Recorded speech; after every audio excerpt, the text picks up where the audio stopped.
या, आप सभी को नमस्कार। आप मेरी आवाज सुन पा रहे हैं? जी हाँ। ओके।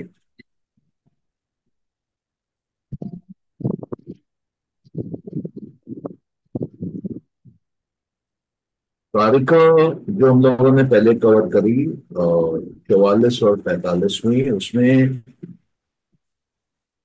8 तरह के डिफरेंट कारण बताए हुए हैं,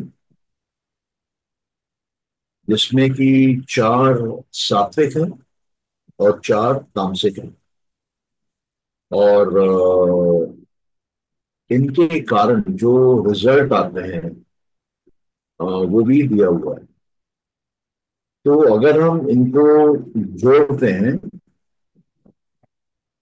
तब 16 प्रकार के कारण आते हैं और 16 प्रकार के उनके इफेक्ट आते हैं।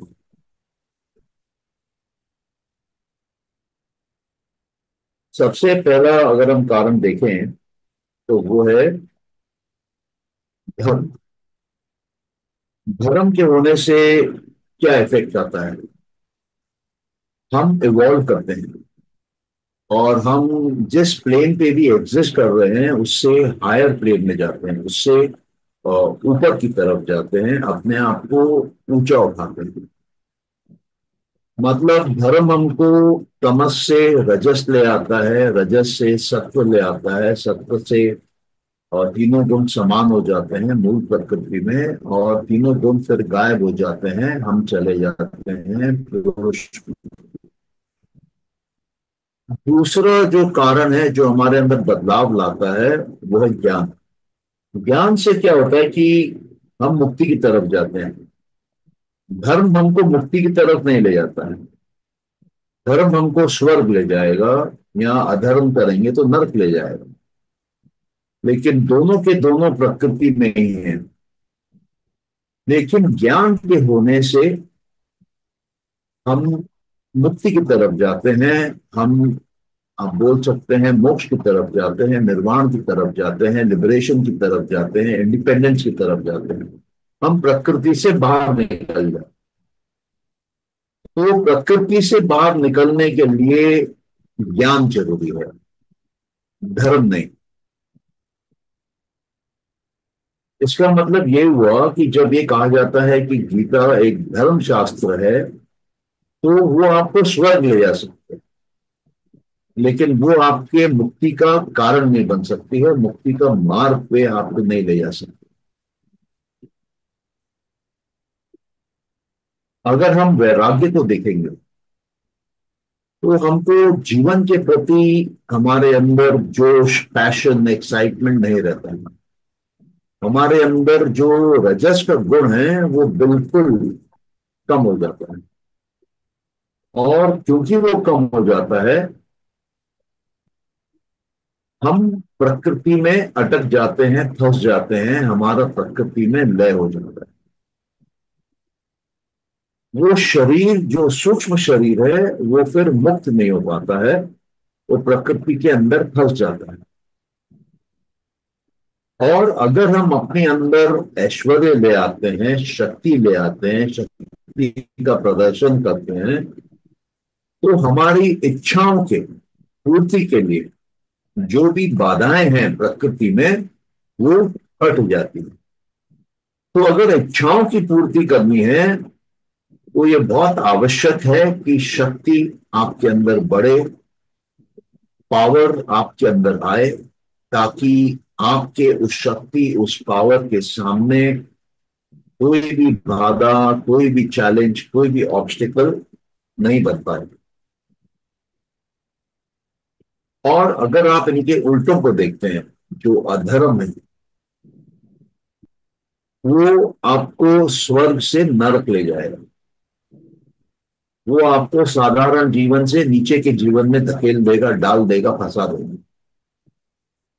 अगर हमारे अंदर अज्ञानता है, ज्ञान की कमी है, तो वो हमारे अंदर बंदिश पैदा करता है, हमको बांध देता है, हमारे मुक्ति के रास्ते में अवरोधक बनता है, फंसा देता है। अगर हमारे अंदर जोश है, अगर हमारे अंदर एक्शन है, एक्साइटमेंट है, एंथुसियाज्म है, तब हम ट्रांस माइग्रेट कर पाते हैं। ट्रांस माइग्रेट मतलब हम एक शरीर को छोड़ के, हमारा सूक्ष्म शरीर दूसरे योनि में जा पाता है। वहां के माँ पिता के जो पहले बोलिए कि उपज हैं, उनके साथ मिलके शरीर बनता है, स्थूल शरीर बनता है, और एक नए जीव के रूप में हम চালটা কিন্তু फिर গরম করে নিতে।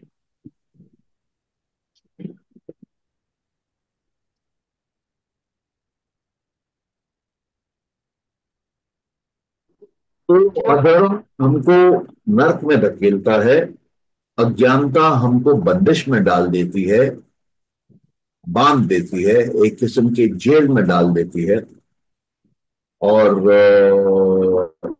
जीवन में होने से, एक्शन होने से, रस होने से, मूवमेंट होने से, एक्साइटमेंट होने से हम एक शरीर को छोड़ के नए शरीर में जा पाते।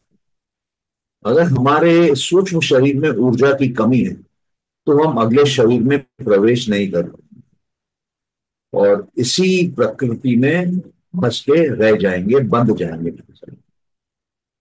और हमारे अंदर अगर शक्ति की कमी है, हम कमजोर हैं, तो हमारी इच्छाओं की पूर्ति नहीं होगी, हमारी इच्छाओं में कमी आ जाएगी।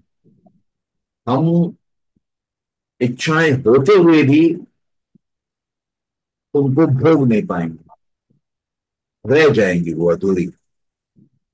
तो ये जो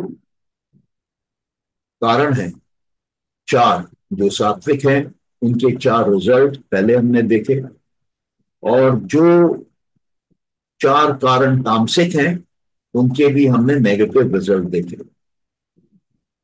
तो ये चार सात्विक कारण, चार तामसिक कारण, टोटल आठ कारण, आठ अलग प्रकार के इफेक्ट क्रिएट करता है। चार इफेक्ट ऐसे हैं जो सात्विक है, और चार इफेक्ट ऐसे हैं जो तामसिक है। तो कारण और इफेक्ट सात्विक, कारण और इफेक्ट तामसिक, ये दोनों मिलाकर 16 का कॉम्बिनेशन बनता है।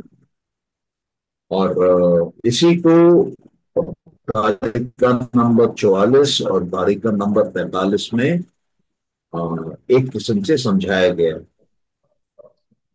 और अगर आप ये जो 45 45वीं जो कारिका है, उसमें वो कहते हैं कि जो इग्नोरेंस है, जो अज्ञानता है, वो प्राइमरीली पांच प्रकार में बांटी जा सकती है। उसके पांच अलग अलग सेक्शन हो सकते हैं। और जो हमारे इंद्रियों में कमियां हैं, जो हमारे ऑर्गन्स में शॉर्टेज है, डिसेबिलिटी है, वो 28 प्रकार के होते हैं। और जो हमारे अंदर संतोष है, उस संतोष के 9 डिवीजन है, 9 हिस्से हैं उसके। और जो हमारे अंदर सक्सेस है, परफेक्शन है, और बोलिए कि शक्ति है, वो 8 प्रकार के होते हैं। अब जब आप इन सबको जोड़ेंगे, 5 प्रकार की अज्ञानताएं, उनके रिजल्ट, 28 प्रकार के कमजोरियां या डिसेबिलिटीज हमारे इंद्रियों में, और 9 प्रकार के संतोष, और 8 प्रकार की सक्सेस, परफेक्शन या सिद्धि। तो ये सब मिला के 50 तरह के बुद्धि बनाते हैं। और ये जो इंद्रियों में कमियां हैं, ये जो इंद्रियों में शॉर्टफॉल है, ये प्राइमरीली 3 जगह से पैदा होते हैं।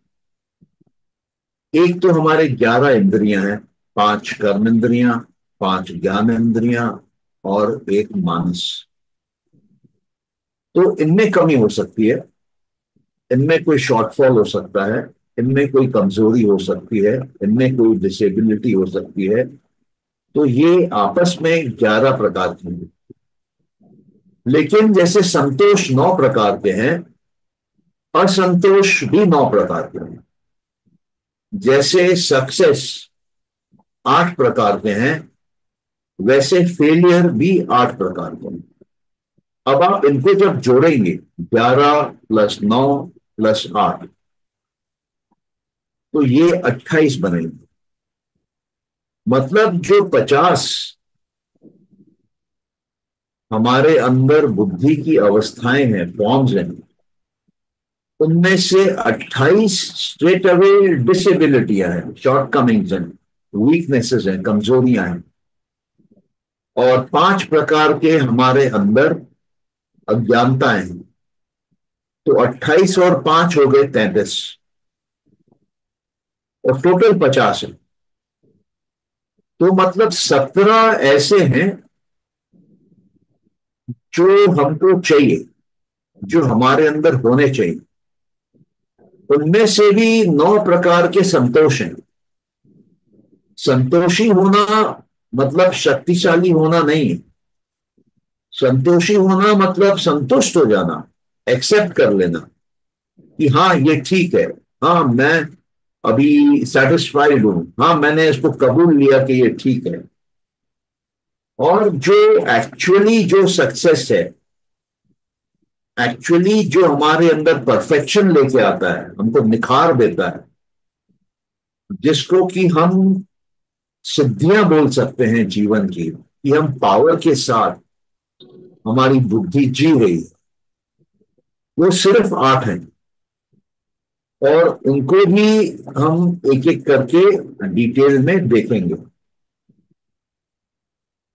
तो ये 50 प्रकार की बुद्धियां जो हमारे अंदर इवॉल्व होती हैं, डेवलप होती हैं, या हमारे कमियों के कारण हमारे अंदर पैदा होती हैं, ये उसका वर्णन है।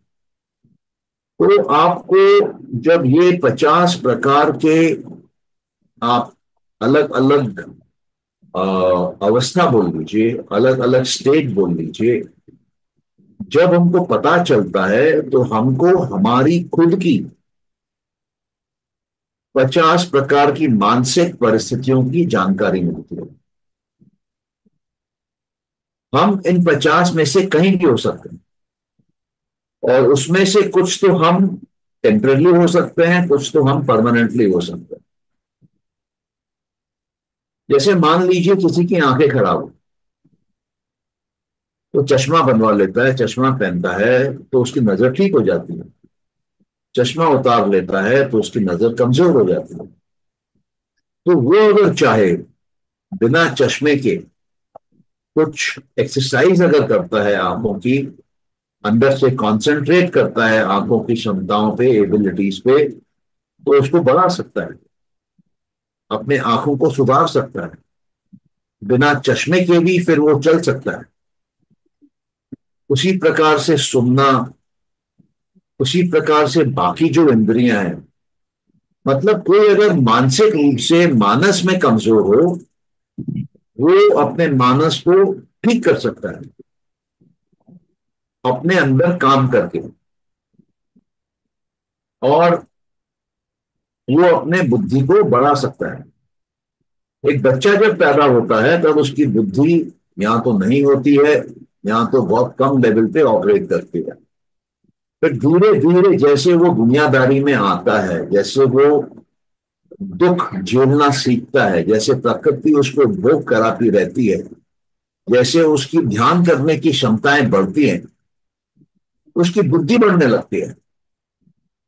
जिसको पहले कुछ ज्ञान नहीं था, उसको संस्कारी ज्ञान पहले मिलता है इंद्रियों के माध्यम से, और उसकी बुद्धि विकसित होती है।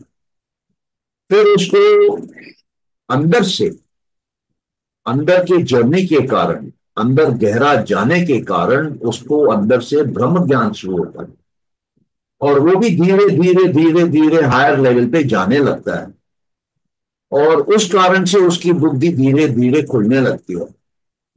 फिर उसकी बुद्धि इतनी खुल जाती है कि उसमें विवेक ख्याति आ जाती है।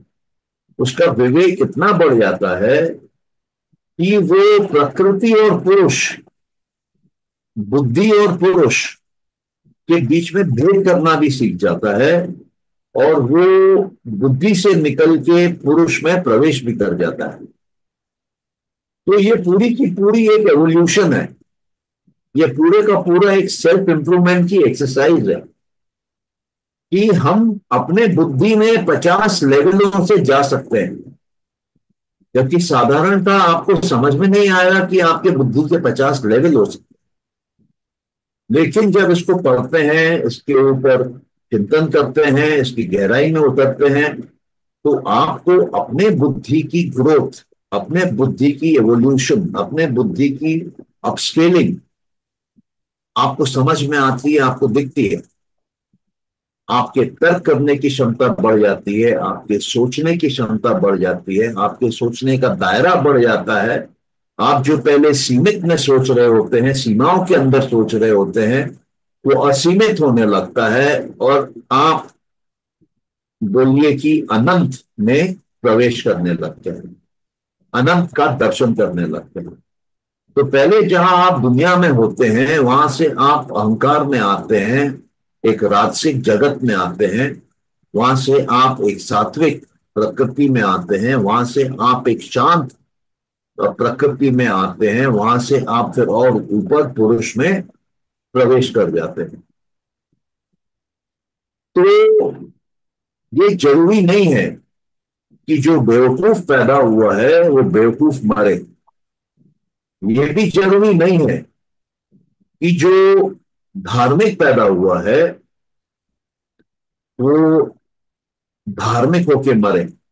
वो अधार्मिक होके भी मर सकता है। ये भी जरूरी नहीं है कि जो वैराग्य में आया है वो राग में ना जाए, या जो राग में है वो वैराग्य में नहीं जाए। ये पूरा का पूरा बदलने वाली अवस्था है। ये भी हो सकता है कि जो शक्ति में नहीं आया है, दुर्बल होकर पैदा हुआ है, उसमें इतनी शक्ति आ जाए कि वो सारे कमियों को तोड़ता हुआ विश्व का सबसे शक्तिशाली आदमी बन जाए।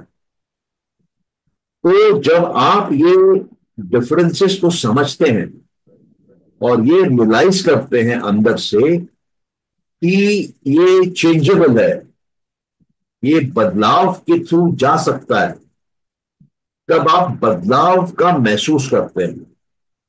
ये भी हो सकता है कि किसी को बहुत बड़ी बीमारी हो, लेकिन वो अपने आत्मा के बल पे बुद्धि में बदलाव लाके अपने अंदर से वो बीमारी से छुटकारा पा सकता है। वो बिल्कुल नॉर्मल, बिल्कुल ठीक अवस्था में आ सकता है। तो ये प्राइमरीली ये 50 बुद्धि के स्टेज को हमने यहां देखा। और जो बुद्धि स्टार्टिंग में यहां तो 4 सात्विक गुणों के साथ आती है, यहां तो 4 तामसिक गुणों के साथ आती है, यहां तो हो सकता है कि 3 सात्विक हो, 1 तामसिक हो, 2 सात्विक हो, 2 तामसिक हो, 1 सात्विक हो, 3 तामसिक हो। ये किसी भी परम्यूटेशन कॉम्बिनेशन में आ सकती है, और इसको किसी भी परम्यूटेशन कॉम्बिनेशन में हम बदल सकते हैं। अब सवाल ये उठता है कि बदलता कौन है? हम इसको बदलते हैं कि वो हमारे संस्कारों के कारण से अपने आप बदलती है, कि हम अपने जीवन के संस्कार ही हैं और संस्कार बदले नहीं जा सकते, या संस्कार बदले जा सकते हैं और अपने आप बदलते हैं, और हमारा जीवन जो है, हमारा भाग्य जो है, वो पूरा का पूरा लिखा लिखाया आया है, और ये पुरुष जो है ये उसको भोग रहा है, उसको देख रहा है बुद्धि के माध्यम से। बुद्धि वो पर्दा है, वो स्क्रीन है जिसमें पुरुष प्रकृति के अलग अलग रूप का भोग करता है। और ये 8 प्रकार के भोगों में, मतलब धर्म, अधर्म, ज्ञान, अज्ञान, वैराग्य और राग, और आपके ऐश्वर्य, अनैश्वर्य, इसमें से वो आगे बढ़ता है। और जब जीवन में आगे चलते हुए जो भी अवस्था में ये आठ रहते हैं, वो सूक्ष्म शरीर में रहते हैं। और अगला जीवन जो है वो सूक्ष्म शरीर के कारण ही आता है। जब सूक्ष्म शरीर निकलता है और अगले माता पिता के जो स्टार्टिंग के जन्म के जो पॉइंट्स हैं या जो सेल्स हैं, उससे जाके वो मिलता है और वहां से बढ़ना चालू करता है। बाहर की प्रकृति से, खाने के माध्यम से, जल के माध्यम से शरीर में फ्लैश आता है, शरीर में ग्रोथ आता है, शरीर के अलग अलग ऑर्गन बनते हैं, शरीर के अलग अलग लेवल्स में ग्रोथ होती है। और कुछ समय के बाद वो बच्चा माँ के कोख से निकल के बाहर एक इंडिपेंडेंट जीवन शारीरिक तौर पे जीना चालू करता है। तो ये ब्रॉडली एक स्टार्टिंग पॉइंट हो। इस पे अगर किसी को कुछ भी पूछना हो तो आप पूछ सकते हैं, या हम लोग कुछ देर के लिए रुक भी सकते हैं और उस पे डिस्कशन भी कर सकते हैं। तो किसी के मन में अगर कोई डाउट है या कोई क्लैरिफिकेशन चाहिए या कुछ और समझना चाहते हैं तो पूछ लीजिए।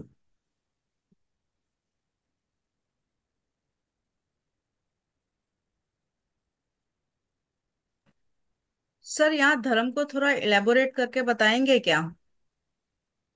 देखिए, धर्म को मेरे नजरों में इलैबोरेट करना कठिन है। क्योंकि मैंने एक बार स्वामी चिन्मयानंद जी को सुना था बोलते हुए कि धर्म की अगर आप डिक्शनरी खोलेंगे तो 100 मीनिंग है। कौन से मीनिंग की बात की जा रही है? प्राइमरीली ये समझा जाता है कि धर्म से हम बात कर रहे हैं अपने ड्यूटी की, कि हमारा कर्तव्य क्या है और क्या किसी भी परिस्थिति में करना सही है। लेकिन फिर ये भी निर्भर करता है कि जो शायद मेरे लिए धर्म हो वो दूसरे के लिए अधर्म हो। तो मेरे नजरों में धर्म कभी एब्सोल्यूट नहीं हो सकता है। धर्म रिलेटिव होता है। आप जिस दायरे में खड़े हैं उस दायरे में जो आप कर रहे हैं वो आपके लिए धर्म है, और शायद उसी दायरे में दूसरे के लिए वो अधर्म है। आप जीवन की कोई भी परिस्थिति देख लीजिए, आप कहां से खड़े होकर उसको देख रहे हैं वही उसकी सच्चाई है। तो सब तो सही सेम जगह से खड़े होकर देख नहीं सकते। हर बंदा, अगर आप साइंटिफिकली बात करें तो अलग स्पेस में है, अलग टाइम में है। और टाइम भी हमारा मानव निर्मित है, और स्पेस भी जो हम ऑक्यूपाई करते हैं, जो पॉइंट स्पेस में ऑक्यूपाई करते हैं वो भी अलग अलग है। जहां मेरा शरीर है वहां दूसरे का शरीर नहीं आ सकता। जहां दूसरे का शरीर है वहां मेरा शरीर नहीं जा सकता है। और हम सब, मान लीजिए भारत में है, और भारत में एक समय है, जैसे अभी 10:32 हुआ है मेरे लैपटॉप पे, लेकिन सब लोग 10:32 पे नहीं है। जो बंबई में है वो अलग टाइम में है, जो कलकत्ते में है वो अलग टाइम में है, जो दिल्ली में है वो अलग टाइम में है। तो अगर आप प्योरली साइंटिफिकली देखेंगे तो कोई भी दो व्यक्ति या कोई भी दो जीव या कोई भी दो मटेरियल सब्सटेंस मैटर के हिस्से भी सेम स्पेस एंड टाइम में नहीं हो सकते। तो जब आपकी लोकेशन के हिसाब से भी आप सेम स्पेस एंड टाइम में नहीं है, तो सब आपके लिए एक साथ धर्म या अधर्म कैसे हो सकता है? नहीं हो सकता है। हर पॉइंट का अपना रेलेवेंस है, हर पॉइंट का अपना एक इंपॉर्टेंस है। अभी आप थोड़ा सा और अगर आप जाते हैं हॉरोस्कोप्स पे, लोग ग्रहों के पोजीशन को देख के बोलते हैं कि आपके जीवन में ये होना है, आपके जीवन में वो होना है। तो कोई समय अगर मेरे लिए लाभदायक है तो हो सकता है वही समय मेरे पत्नी के लिए लाभदायक नहीं है। तो कभी भी सेम चीजें हो नहीं सकती। इसलिए हम लोग के, अगर आप शारीरिक पार्ट्स को देखें तो अंगूठे सेम नहीं है, उंगलियां सेम नहीं है, अंगूठे के निशान सेम नहीं है, दस्तखत भी सेम नहीं है, सोच भी सेम नहीं है। किसी भी एंगल में हम 100% सेम हो ही नहीं सकते। और सिर्फ जीवित लोग नहीं, मैटर भी देखिए आप, हर इलेक्ट्रॉन की लोकेशन अलग है, हर इलेक्ट्रॉन की एनर्जी अलग है, हर इलेक्ट्रॉन की स्पीड अलग है। जैसे कहते हैं कि फिजिक्स में एक ऑब्जर्वर इफेक्ट आता है, जो ये बोलता है कि हर ऑब्जर्वर को रियलिटी अलग दिखती है। मतलब अगर दो साइंटिस्ट एक सब एटॉमिक पार्टिकल को देख रहे हैं तो दोनों को वो सेम नहीं दिखती है, दोनों की लोकेशन अलग अलग होती है। ये भी कहते हैं कि एक हाइसेनबर्ग्स अनसर्टेनिटी प्रिंसिपल होता है, जो ये कहता है कि अगर आप किसी भी पार्टिकल का लोकेशन एक्यूरेटली डिफाइन कर लेते हैं तो उसकी वेलोसिटी, मतलब उसका स्पीड और जिस दिशा में वो जा रही है, उसको डिफाइन नहीं कर सकते। और अगर आप उसकी वेलोसिटी को 100% डिफाइन कर लेते हैं तो उसकी लोकेशन को डिफाइन नहीं कर सकते। तो बहुत सारी एम्बिग्विटीज आ जाती हैं एक स्टेज के बाद, बहुत सारा अनसर्टेनिटी आ जाता है एक स्टेज के बाद। तो इसलिए धर्म को आपको अपने संदर्भ में समझना होगा कि क्या आपके लिए सही है, क्या आपका सही कर्तव्य था। ये आपको उत्तर सेटिस्फाई करता है, आपको समझ में आता है मैं क्या बोला हूं? जी सर। Thank you. हाँ, ओके। और किसी का कोई क्वेश्चन?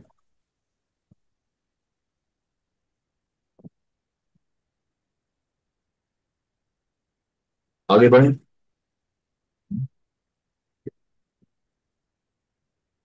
अभी हम लोग आते हैं 47th कारिका में।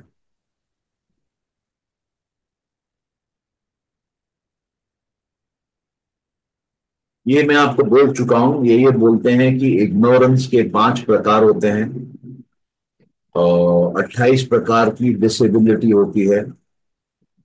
और ये डिसेबिलिटी ऑर्गन्स के बिगड़ने से, ऑर्गन्स के डिस्टर्ब होने से होती है।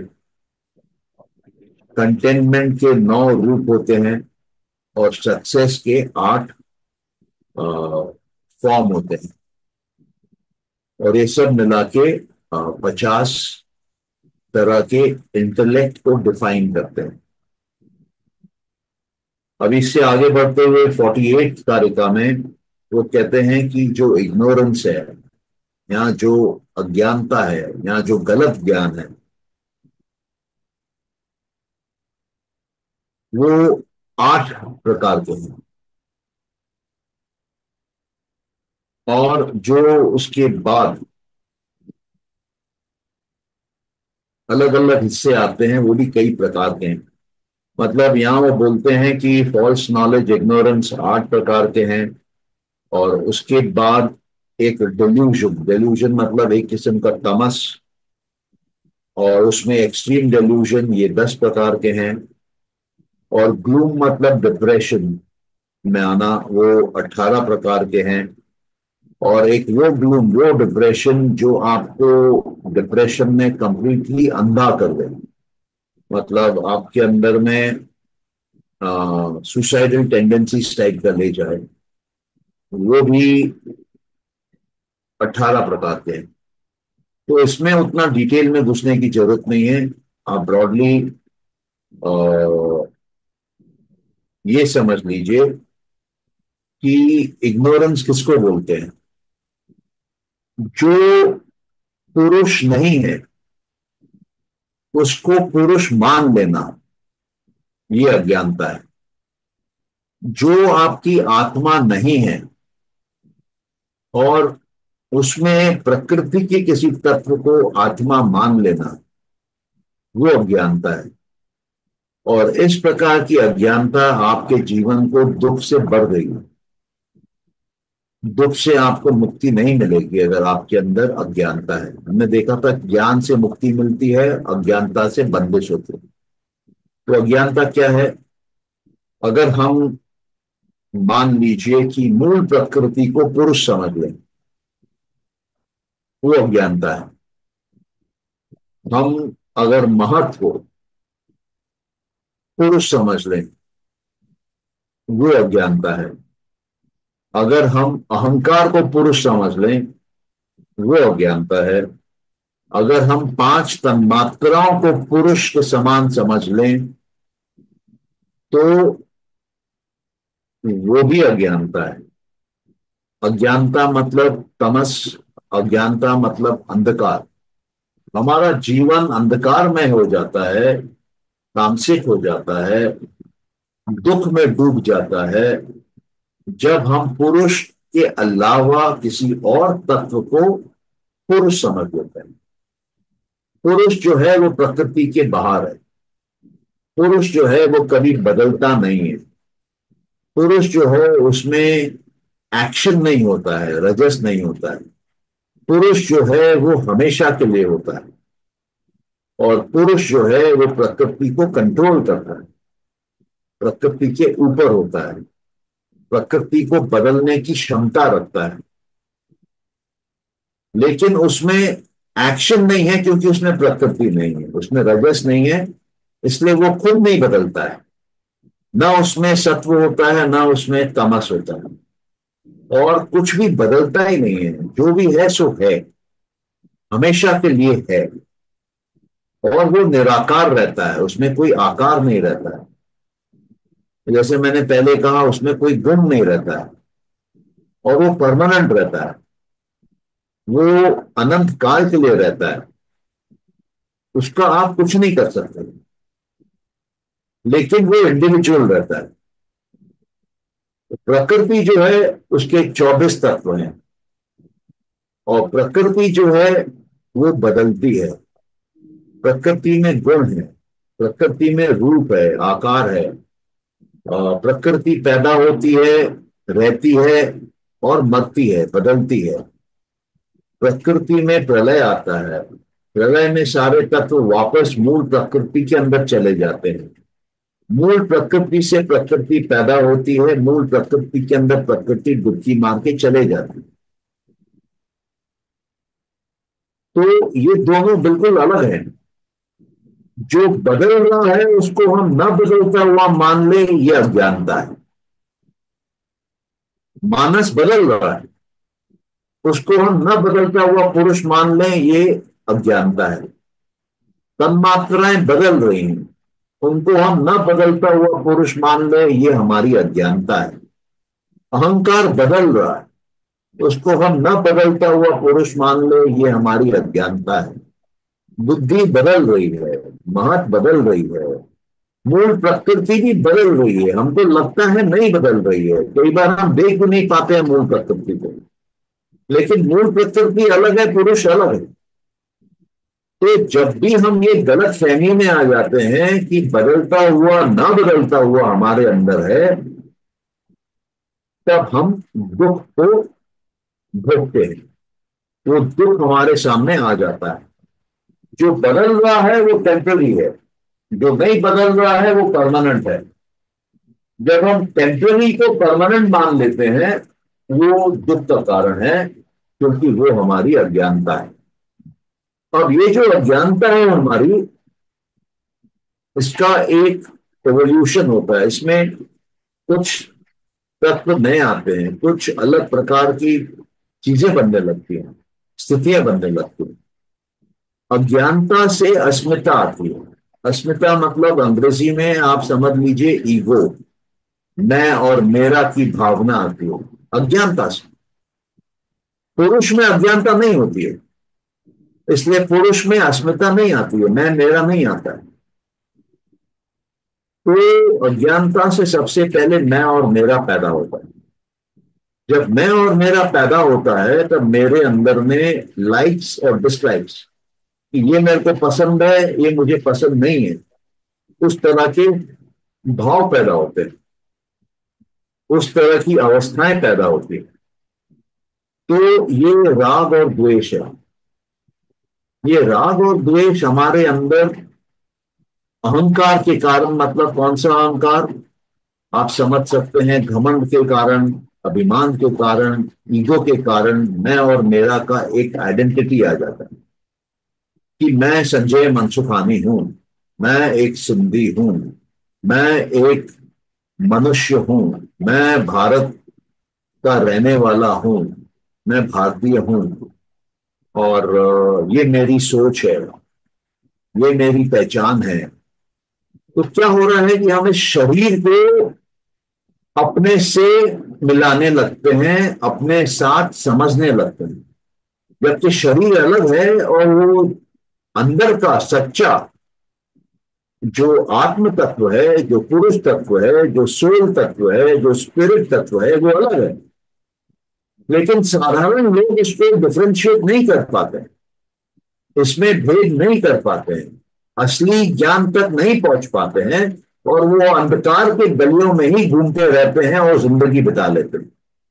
थोड़ी बहुत रोशनी यहाँ, थोड़ी बहुत रोशनी वहां कर लेते हैं, थोड़ा बहुत किसी जगह पे संतोष पा लेते हैं, खुशी पा लेते हैं, आनंद पा लेते हैं।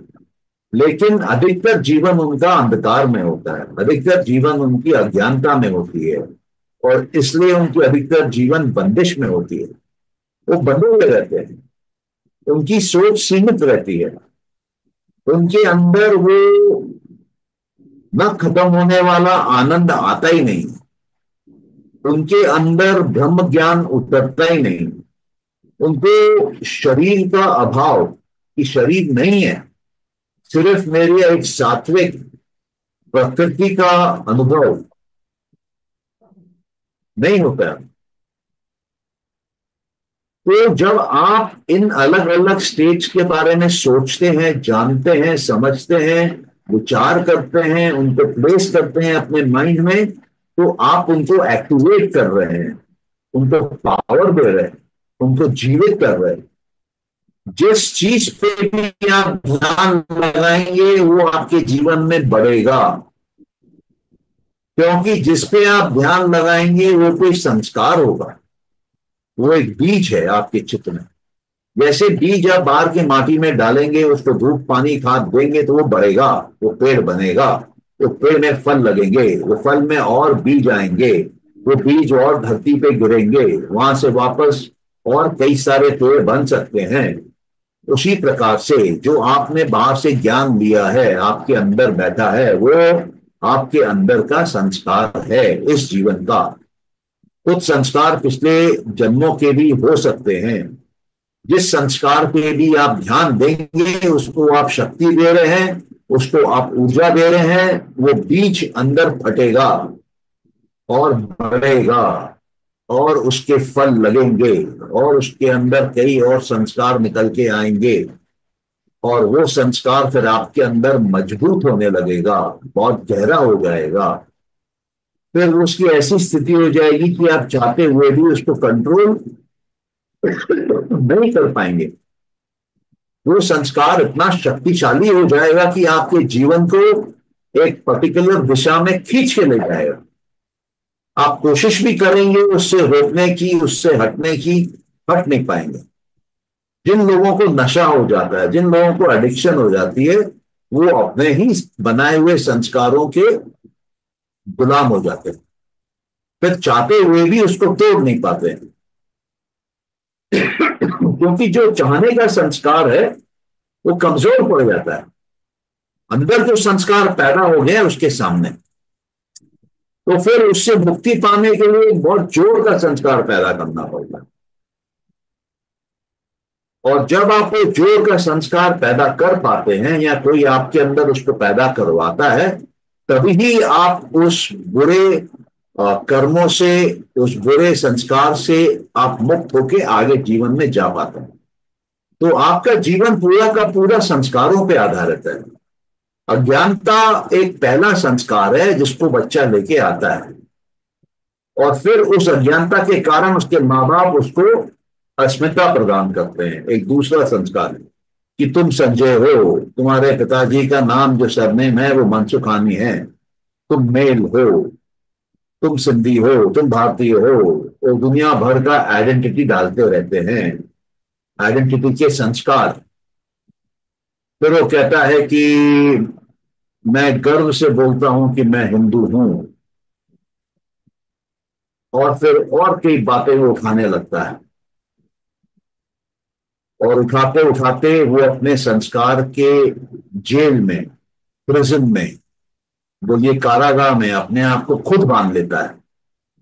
और क्योंकि वो बांध लेता है, संस्कार खत्म नहीं करता, संस्कारों से मुक्ति नहीं प्राप्त करता है, संस्कारों को जलाता नहीं है, वो अगला जीवन फिर आता है, जन्म लेता है, फिर उन्हीं संस्कारों के दास्तान को आगे बढ़ाता है, और फिर वो अज्ञानता में अगले जन्म में जाता है, फिर उसको बढ़ाता है, फिर अगले जन्म में जाता है, फिर उसको बढ़ाता है। वो जीवन उसका चलता ही रहता है संस्कारों के दम पे, एक जीवन से दूसरे जीवन, एक जेल से दूसरे जेल, एक बॉन्डेज से दूसरा बॉन्डेज। लेकिन जब आप ये समझने लगते हैं, तब आपको अपने संस्कारों से समझ में आता है कि ये अगले संस्कार कौन सा पैदा करेंगे, कब पैदा करेंगे, कहां पैदा करेंगे। फिर आपको धीरे धीरे ज्ञान लेते लेते ये समझ में आता है कि संस्कारों से छुटकारा कैसे पाया जाए। फिर आपके अंदर जो कमियां होती हैं वो घटने लगती हैं, फिर आपके अंदर संतुष्टि बढ़ने लगती है, फिर आपके अंदर सिद्धियां शक्तियां बढ़ने लगती हैं, और अंत में ज्ञान आ जाता है इतना कि आप ये 50 प्रकार के बुद्धियों से मुक्त होके मूल प्रकृति में चले जाते हैं, फिर वहां से आगे पुरुष में आ जाते हैं। तो ये आप कंट्रोल कर भी रहे हैं, और ये आपको कंट्रोल कर भी रहा है। कुछ लोग कहते हैं कि हम अपना डेस्टिनी खुद बनाते हैं, वो सही है। और कुछ लोग कहते हैं कि सब डेस्टिन्ड है, लिखा लिखाया है, वो भी सही है। जो आप सोच रहे हैं वो सही है, क्योंकि आपके संस्कार आपकी वो सच्चाई बना रहे हैं, और वो संस्कार झूठे नहीं है, वो आपके अंदर मौजूद है। वो एक विशेष प्रकार से बिहेवियर पैदा कर रहे हैं आपके अंदर।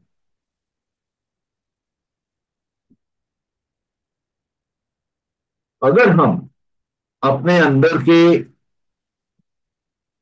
अज्ञानता को मिटा दें, अपना स्व अध्याय करके, तपस्या के माध्यम से अपने संस्कारों को बस में कर लें, ईश्वर की भक्ति करके संस्कारों को शून्य करना सीखें, ध्यान लगा के, समाधि करके वृत्तियों को खत्म करना सीखें, आप वैराग्य के माध्यम से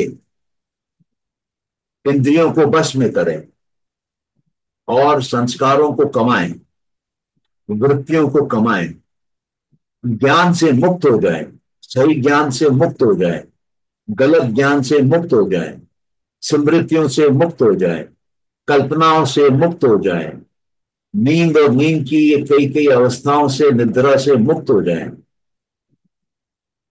तब आप देखेंगे आपकी अज्ञानता शेष हो गई है, और जब अज्ञानता खत्म हो जाएगी तब आपके अंदर में अस्मिता पैदा ही नहीं होगी। अस्मि का भाव, मेरा भाव, अपना भाव, आई एम, ये पैदा ही नहीं होगा। तब राग द्वेष ही नहीं रहेंगे, तब आप साक्षी भाव में आ जाएंगे, और तब कोई भय नहीं रहेगा, सारा भय खत्म हो जाएगा। तो भय का कारण अज्ञानता है, लाइक डिसलाइक का कारण अज्ञानता है, मैं और मेरा का कारण अज्ञानता है।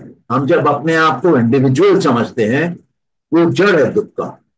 हम जब अपने आप को अलग से, दुनिया से अलग समझते हैं, एक फ्रैगमेंट समझते हैं, एक हिस्सा समझते हैं, एक फाइनाइट प्रेजेंट समझते हैं, एक सीमित बॉडी समझते हैं, तो हम अलग कर रहे हैं अपने आप को सृष्टि से। जबकि सृष्टि एक है, सब जुड़े हुए हैं, कोई भी किसी से भी अलग नहीं है किसी भी समय पर। ये पूरा ब्रह्मांड एक है, और अगर मूल प्रकृति से 100 ब्रह्मांड निकले हुए हैं, तो 100 के 100 ब्रह्मांड मूल प्रकृति के माध्यम से मिले हुए हैं।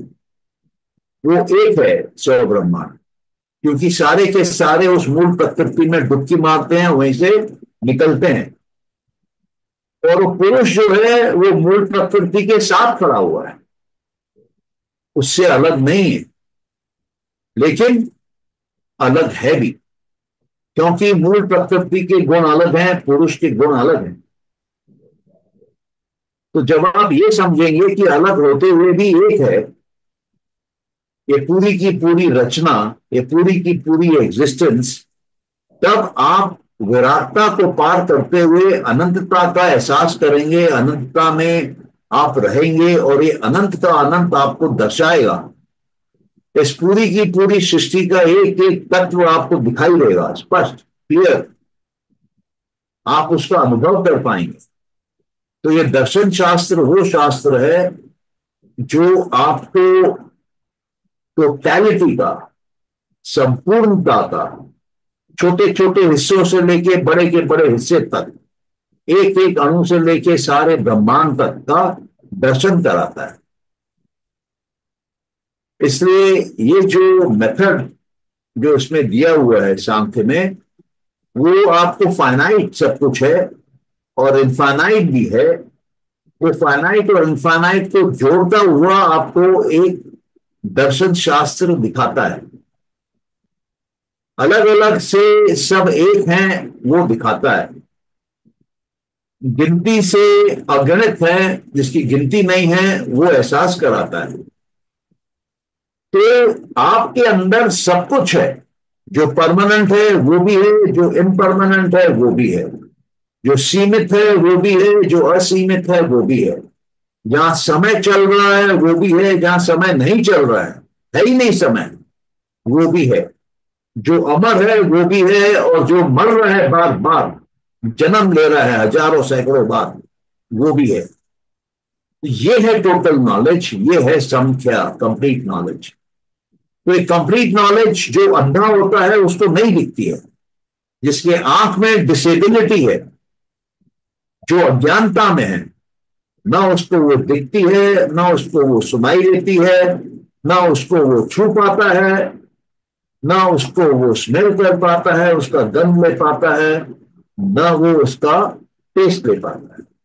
वो काट काट के दुनिया को देखता है, पीसेस में दुनिया को देखता है। वो काला है, वो गोरा है, वो लंबा है, वो नाटा है, वो मोटा है, वो पतला है, सब में उसको भेद दिखता है, सब में उसको अलगपन दिखता है, सब में उसको इंडिविजुअलिटी दिखती है। तो जिसको इंडिविजुअलिटी दिखती है उसमें अस्मिता है कि मैं हूं, ये हूं मैं, वो फंसा हुआ है। और जिसको अस्मिता नहीं दिखती है वो ज्ञानी है, वो परम ज्ञानी है, उसको सब अलग अलग में भी एक दिखता है। और जो अज्ञानी है उसको सब एक में भी अलग अलग दिखता है। तो जिस दिन आपको सब अलग अलग में एक दिखने लग जाए मतलब आप पहुंच गए हैं। और जिस दिन आपको एक में अलग अलग ही दिखता रहे तो आप नहीं पहुंचे हैं, आप उस अलगाववाद में फंसे हुए हैं, उसके जेल में है, उसके पिंजरे में है, उसके प्रिजन में है, उसके कारागार में है। इसलिए आप देखेंगे जितनी भी महान आत्माएं हुई हैं उनको सब में यूनिवर्सल दिखता है, उनको सब में एक दिखता है। और जिनको काट काट के दिखता है उनको दिक्कत है, उनको सब में समानता नहीं दिखती है, उनको कमी दिखती है, उनको लगता है ये मानने वाला है, ये नहीं मानने वाला है। जैसे ही आपको अलग दिखने लग जाए मतलब आप अभी तक पहुंचे नहीं हैं, जहां आपको पहुंचना है वो अभी तक दूर है। लेकिन जब जिस क्षण आपको सब में एक एक दिखने लग जाए मतलब आप पहुंच गए। तो गुरु कौन होता है? गुरु अज्ञानता से ज्ञान की तरफ ले जाता है, अलगाववाद से टोटैलिटी तक ले जाता है। उसने देखा है, उसने समझा है, उसने जाना है, उसने परखा है, इसलिए ही वो ले जा सकता है। लेकिन जो खुद नहीं पहुंचा और खुद ही अंधा है वो दूसरे अंधों को कहां ले जाएगा? वो दूसरे अंधों को खाई में ले जाएगा, वो खुद भी मरेगा, वो भी मरेंगे। तो आप जब किसी की वाणी सुनते हैं आपको समझ में आना चाहिए कि ये गुरु की वाणी है या ये किसी अंधेरे में भटकते हुए की वाणी है। जो जानता है, जो पहुंच गया है, उसके लिए सो कॉल्ड रिलीजन, धर्म, अगर आप रिलीजन धर्म को बोलते हैं, का कोई रोल नहीं है। लेकिन जो नहीं पहुंचा है, वो अपने धर्म की बात करता है कि मैं हिंदू हूं, मैं मुसलमान हूं, मैं सिख हूं, मैं ईसाई हूं, मैं तो ईश्वर में नहीं मानता हूं, मैं एथियस्ट हूं, मैं एग्नोस्टिक हूं। वो अपने आप को अलग अलग रंग में देख रहा है। जिसको सारे रंगों में एक रंग दिखाई दे वो पहुंचा, और जिसको एक रंग में कई रंग दिखाई दे वो भटका हुआ है, वो अज्ञानी है। तो यहां पर ये बोलते हैं कि जो अज्ञानता है उससे अस्मिता, अस्मिता से राग द्वेष और अभिनिवेशा, भय। जब आपको कोई दूसरा नजर आएगा तभी आपको भय आएगा। अगर आपको कोई दूसरा नजर ही नहीं आ रहा है तो आपको भय किससे आएगा? आएगा ही नहीं। न मृत्यु का भय आएगा, न चोरी चकारी का भय आएगा, न शरीर में बीमारी का भय आएगा, ना कोई आपको लूट के जाएगा उसका भय आएगा, न सड़क पार करते हुए आपको भय लगेगा कि कोई गाड़ी ठोक जाएगी, ना आपको नौकरी का भय आएगा, ना आपको खाने पीने का भय आएगा, ना आपको मकान कपड़ों का भय आएगा। आप मुक्त हो जाएंगे। आपका सारा भय खत्म हो जाएगा। आपको मालूम ही नहीं होगा कि भय किसको बोलते हैं। आपके अंदर किसी के प्रति बैर ही नहीं होगा। ना कोई जेलसी होगी, ना कोई ईर्ष्या होगी, ना कोई दुश्मनी का भाव होगा। आपके लिए सब समान है। तो अगला आपका सिर भी काट दे तो भी आपके मन में कोई भाव नहीं आएगा। आप सोचेंगे कि ये प्रकृति है, प्रकृति बह रही है, अपना काम कर रही है। आप और प्रकृति में आपको कोई फर्क नजर नहीं आएगा। आप वहां पर तब एक चेतन तत्व हैं और आप प्रकृति को बहते हुए देख रहे हैं, बस साक्षी बन के। कोई इमोशन नहीं, कोई फीलिंग नहीं, कोई अपनापन नहीं, कोई मोह माया नहीं, कोई ईर्ष्या नहीं, कोई भय नहीं। कुछ नहीं हो रहा है वहां पर।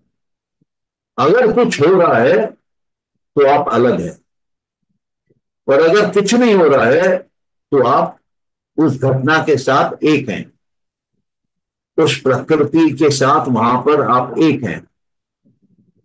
आपको कुछ मेरा और तेरा नहीं दिख रहा है वहां पर। तो इसी की बात यहां पे इन्होंने करी है। ये बहुत इंपॉर्टेंट पॉइंट है, और जो इसको समझ जाता है ये मुक्ति का द्वार खोल देता है यहां पर। तो किसी को अभी अगर कुछ पूछना है तो पूछ लीजिए।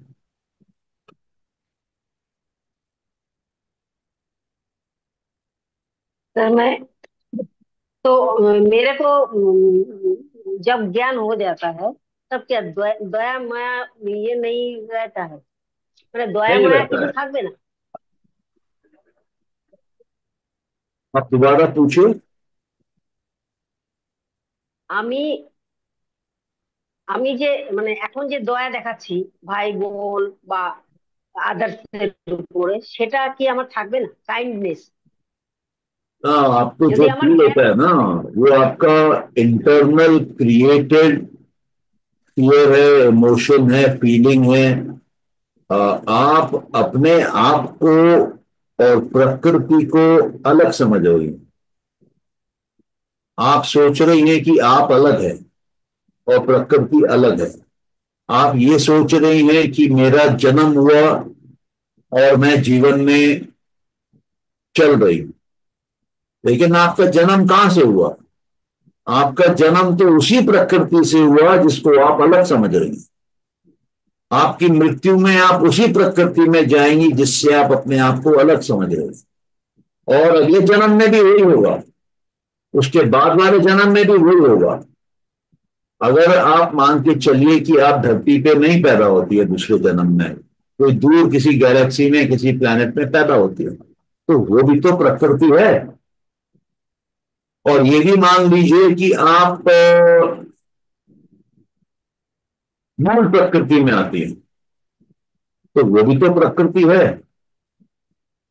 प्रकृति से छुटकारा तब तक नहीं है जब तक आप अपने आप को टोटली इंटीग्रेटेड, वन, प्रकृति के साथ नहीं समझते हैं। तब आपको समझ में आएगा कि मैं प्रकृति नहीं हूं, मैं पुरुष हूं।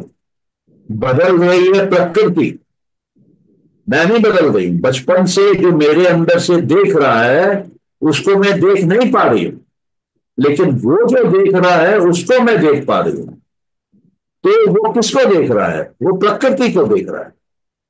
प्रकृति कहां से आई है? मूल प्रकृति से आएगी। प्रलय आएगा तो मैं कहां जाऊंगी? वापस मूल प्रकृति में जाऊंगी। प्रलय खत्म हो जाएगा तो मैं कहां जाऊंगी? वापस प्रकृति में आऊंगी। और जो गुणों के साथ मैं मूल प्रकृति में गई थी, उन्हीं गुणों के साथ, उन्हीं रिकॉर्डिंग के साथ मैं वापस आऊंगी प्रकृति में। तो छुटकारा नहीं है। वो प्रकृति दो अवस्थाओं में है, एक है मूल प्रकृति और एक है प्रकृति। मूल प्रकृति में शांति का एहसास होता है। प्रकृति में तीन अवस्थाएं हैं, सात्विक, राजसिक, तामसिक। और सात्विक, राजसिक, तामसिक में वृत्तियां पैदा होती हैं, जो कि वो मॉडिफाई होता है चित्त वहां पर। और जैसा चित्त मॉडिफाई होता है वैसा बुद्धि में दिखाई देता है पुरुष। तो पुरुष पिक्चर देखता है प्रकृति के अंदर, प्रकृति के बदलाव का। अभी अगर मैं थिएटर में बैठा हूं और पर्दे पे मान के चलिए कि स्मिता पाटिल कोई डायलॉग बोल रही है, तो स्मिता पाटिल प्रकृति है, डायलॉग प्रकृति में बोल रही है। और वो डायलॉग और स्मिता पाटिल चल रहे हैं प्रकृति के पर्दे पे, वो स्क्रीन पे, वो भी प्रकृति है। और उसको देख कौन रहा है? उसको मैं देख रहा हूं। कैसे? प्रकृति के माध्यम से। मेरी आंखें प्रकृति है, मेरा मानस, अहंकार, बुद्धि प्रकृति है। देख कौन रहा है? मैं देख रहा हूं। मैं कौन हूं? मैं परमानेंट हूं, मैं बदल नहीं सकता हूं, मेरा कोई आकार नहीं है, मेरा कोई रंग रूप नहीं है, मेरे अंदर कोई गुण नहीं है, लेकिन मैं हूं, इसका कोई डाउट नहीं है। तो जब ये गहराई में आप समझने लगेंगी तब आपको समझ में आएगा कि मुक्ति किसको बोलते हैं। प्रकृति से डिटैच करके बाहर आना और फिर प्रकृति को दूर से देखना, हट के देखना, अलग करके देखना, वो मोक्ष है। लेकिन हम पुरुष को हम नहीं मानते हैं। हम या तो मूल प्रकृति को अपने आप से आइडेंटिफाई कर लेते हैं, या ईगो को, अहंकार को कर लेते हैं, या बुद्धि को कर लेते हैं, या तन्मात्राओं को कर लेते हैं। इसलिए हमारे माइंड में कंफ्यूजन पैदा हो जाता है। इसलिए हम सही चीज नहीं देखते हैं। और क्योंकि हम सही जगह से सही चीज नहीं देखते हैं, हमारे अंदर इमोशन, फीलिंग आते हैं, हमको दुख का एहसास होता है।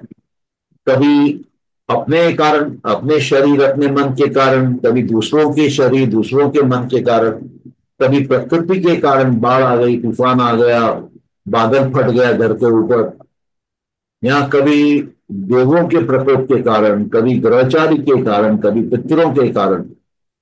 तो हमेशा ये हम पे इम्पैक्ट करता रहता है, अटैक करता रहता है। कब तक? जब तक हम अपने आप को उससे आइडेंटिफाई करते हैं कि मैं ये हूं। लेकिन जैसे ही हम ये गलत नॉलेज निकाल देते हैं और अपने आप को पुरुष के रूप में देखने लगते हैं, जानने लगते हैं, समझने लगते हैं, एहसास करने लगते हैं, जीने लगते हैं, और अपने आप को हटकर देखते हैं, तब आप समाधि की अवस्था में आ जाते हैं। आपके अंदर वृत्तियां पैदा होना बंद हो जाती है। और जो बाहर का दुख है, बाहर का जो दुख का बॉम्ब है, वो बाहर फटता रहता है, आपके अंदर नहीं फटता है। आप दूर से देखते हैं, जैसे दिवाली के दिन आप छत पे खड़े होकर ऊपर आकाश में पटाखे फटते हुए देखते हैं, वैसे आप देखते हैं, आपके अंदर नहीं फटते। आप फ्री हो जाते हैं, लिबरेटेड हो जाते हैं, मोक्ष में आ जाते हैं, निर्वाण में आ जाते हैं, फ्रीडम में आ जाते हैं, जो बोलिए। अभी समझ में आ रहा है आपको? हाँ हाँ हाँ। Thank you sir. ओके। और किसी का सवाल? जी सर, मेरे को एक चीज पूछनी है। हाँ बोलिए। हेलो। हाँ सर बोलिए। एक बात बताइए, ये पूरा एकदम से 100% हो जाता है या 80-90% भी हो सकता है? 80-90% हो सकता है, 10% हो सकता है।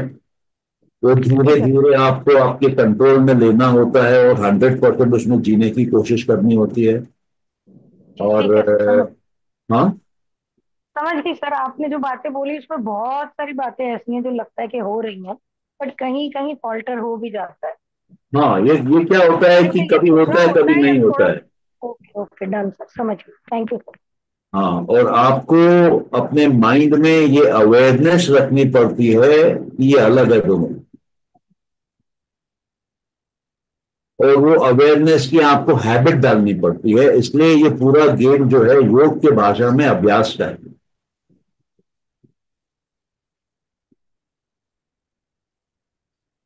अभ्यास मतलब प्रैक्टिस। जी सर। ठीक है। और वैराग्य का है। वैराग्य क्यों? वो आपको अलग करता है, हटाता है। और जी ईश्वर प्रणिधाना का है योग की भाषा में वापस। क्यों? क्योंकि ईश्वर में संस्कार नहीं होते, कर्म नहीं होते, वृत्तियां नहीं होती है, क्लेश नहीं होते। क्लेश जो मैंने पहले बताया, अज्ञानता, अस्मिता, राग, द्वेष और अभिनिवेश। ठीक। तो ये एक सिंपल प्रैक्टिस है। और ये प्रैक्टिस करके आपका जीवन चमत्कारी लेवल पे अपग्रेड हो जाता है। आप सोच नहीं सकते हैं, आप कल्पना नहीं कर सकते हैं। अगर आप सोचने लगेंगे तो फिर आप प्रकृति के अंदर घुस जाएंगे। आप कल्पना करने लगेंगे तो फिर प्रकृति के अंदर डुबकी मारेंगे। तो देखते हुए भी नहीं देखना मोक्ष है। अभी समझ में आया आपको? जी सर। देखते हुए भी नहीं देखना। अगर आप देखने में लग गए तो घुस गए उसके अंदर। जी सर। और किसी का कोई सवाल? और सर अगर इसमें से कुछ चीजें ऐसी हो जो बिना एफर्ट के ही हो रही हो, हाँ मतलब होती है। आपने नहीं कुछ किया तो भी हो रहा है, वैसा ही लग रहा है जैसा आप बता रहे हो, ऐसा ही हो रहा है, किसी हाँ चीज का होता है। भय नहीं है। तो, लेकिन अब होता है। ऐसा लगता है जैसे थोड़ा थोड़ा भय आने लग गया है। हाँ होता है। पहले नहीं आपको था। आपको अपने आप को अवेयर रखना होगा इस चीज के प्रति कि ये हो रहा है कि नहीं हो रहा है। जब जी आप अलर्ट रहेंगी, अवेयर रहेंगी, आपका कंसंट्रेशन रहेगा इस बात पे, तब आपको दिखेगा। और जब आपको ज्यादा बार दिखने लगेगा मतलब आप ज्यादा समय के लिए उस अवस्था में चली गई हो। और जब आपको पूर्ण रूप से दिखने लगेगा, आपको समझ में आएगा कि आप सिर्फ हैं वहां पर बस। वो ह्यूमन बीइंग का बीइंग आ जाएगा वहां पर। वो जी। डूइंग चला जाएगा। ठीक है। जब वो कर्ता भाव चला जाएगा तब रजस खत्म हुआ। तब अहंकार खत्म हुआ। तब सृष्टि का निर्माता जो आपके अंदर का अहंकार है वो खत्म हुआ। और वहां से फिर आप पुरुष में आ जाए। जी ठीक है। ठीक है। Thank you sir. बिल्कुल, थैंक यू सर। हाँ, और किसी का क्वेश्चन? नहीं? क्लोज करें? जी यस सर। सर। चलिए, okay, thank you sir. Thank you. Thank you so much sir, good night sir.